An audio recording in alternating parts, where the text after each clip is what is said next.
नमस्कार। पूर्णचंद्र कांडपाल जनजागृति के episode number 628 में आज आपसे हिंदी में बात करूंगा। एक दोस्त ने मुझसे कहा, भाई आप तो लिख ही रहे हो, थोड़ा सा पत्नी के बारे में भी लिखो। मैं एक स्मारिका बना रहा हूँ और उस स्मारिका में थोड़ा सा चटपटा सा मिर्च विर्च लगा के थोड़ा ऐसा भेजना। भाई यार, तू मिर्च लगा के कह रहा है, जब पत्नियां अगर बिगड़ गई, वैसे ही वो बिगड़ गई तो फिर तुमसे संभलेंगे नहीं। इसीलिए लेखक को, कवि को पत्नियों पर भी उनके शिष्टाचार और उनका सम्मान का ख्याल करते हुए लिखना पड़ता है।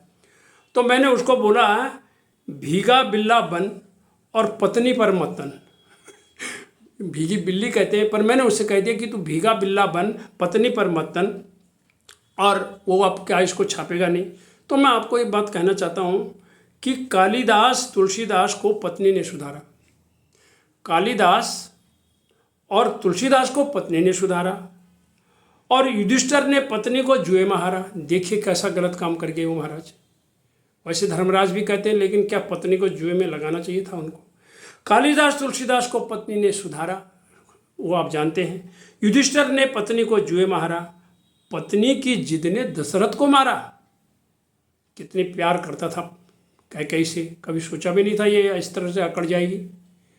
और कहा था कि संभल जा, लेकिन बदल ले, नहीं माने और हराम करके निकल गए। तो युधिष्ठिर ने पत्नी को जुए में हारा। पत्नी की जिद ने दशरथ को मारा। और कई पति हैं पत्नी पीड़ित जाने जग सारा। कई पति हैं पत्नी पीड़ित जाने जग सारा। तो मैं अपने दोस्तों को यही कह रहा था कि अगर तू करना तो भैया लिख ले और इस कविता को ध्यान से पढ़।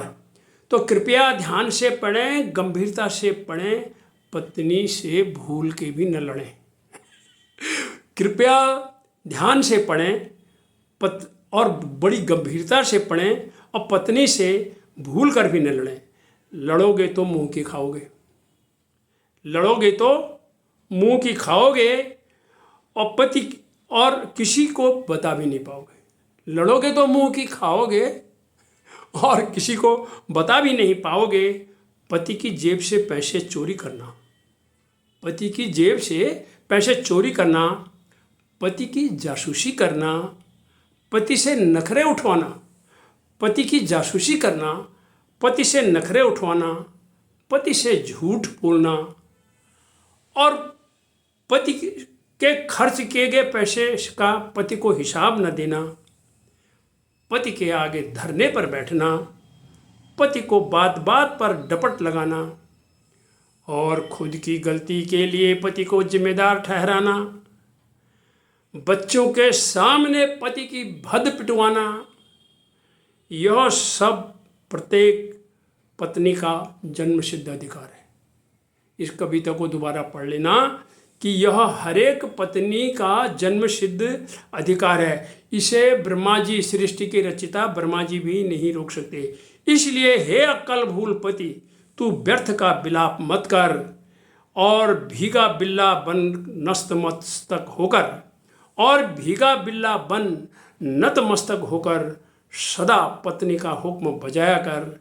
इसी में तेरा भला और उज्जवल भविष्य है। याद रख, शादी का दूसरा नाम समझौता है। जो समझौता नहीं करेगा वह हरदम रोते रहेगा, रुक रुक कर गिड़गिड़ाते रहेगा, किसी को बता भी नहीं पाएगा। तो ये मैंने दोस्त को स्मारिका के लिए कविता भेज दी है। उसके बाद मैंने नीचे लिख भी दिया है कि कुंवारे लड़के इस खरी खरी कविता को न पढ़ें। कहीं ऐसा न हो कि वो शादी का लड्डू खाने से वंचित रह जाए। हम तो लड्डू खा करके लड्डू बन गए हैं, लेकिन हम क्यों कहें कि हमारी इस कविता से कि वो शादी होने वाले जो युवा हैं, युवतियां हैं, वो डर जाएं। तो शादी का लड्डू का जो स्वाद है सब ने चखना चाहिए। वैसे शादी एक इंस्टीट्यूट है, विवाह एक संस्था है, इसको ज़रूर ज्वाइन करना चाहिए। ये नहीं कहना चाहिए कि यार शादी में ये होता है, फलाना ये है। ये तो शादी का नाम मैंने पहले कहा, ये तो सृष्टि का नियम है, समझौता है। और पत्नी का मैंने पहले कह दिया, उसको वर्मा जी रोक नहीं सकते। शिव जी उनसे परेशान है, विष्णु उनसे परेशान है, ब्रह्मा उनसे परेशान है। अरे तो तू मनुष्य होकर के तेरी क्या औकात है भैया मनुष्य, तो तू काहे को रो रहा है? तो पत्नी पीड़ित है तो अपने को संभाल ले, अपनी खुराक बढ़ा ले और सारी बात को हंस के टाल दे।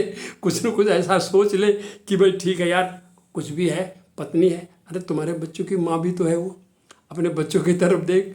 अगर वो नहीं होती तो ये बच्चे कहाँ से आते? तो अगर आप ऐसा सोचोगे, ये जो प्यारे प्यारे बच्चे सामने बैठे हुए हैं ना, ये भी तो उसी के बदौलत आए। इसीलिए भैया पत्नी को प्यार कर। आर्टिफिशियल इंटेलिजेंस कह रहे हैं आजकल, थोड़ा आर्टिफिशियल भी कर दिखाओ कभी कभी, तभी हम मिलजुल के जीवन को पार कर सकते हैं।